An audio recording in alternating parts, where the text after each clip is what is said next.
Welcome to Chillin' 101. We hope this video helps. You start right now by confirming your iPhone model and iOS version so you know which battery firmware applies. Back up the device to iCloud or Finder. Once done, make sure the backup completes. Charge to over 20% or plug in a light. This prevents shutdown during diagnostics. Gather tools, a pentalobe screwdriver and a spudger. These first steps avoid data loss and allow safe disassembly. Do not proceed until backup and charge are verified.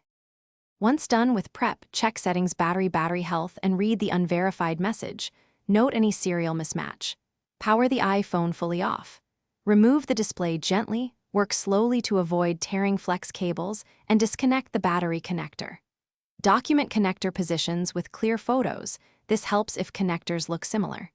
Install a genuine or correctly matched replacement battery, seat it fully, reconnect the battery and display. Then torque screws to original positions before reassembly, so the device recognizes the new component.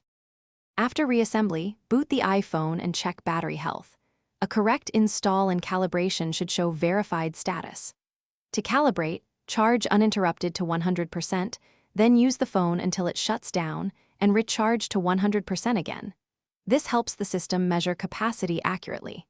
If the unverified label persists, power down and recheck connectors and seating. Once connectors are confirmed, consider reflash options if you have tools.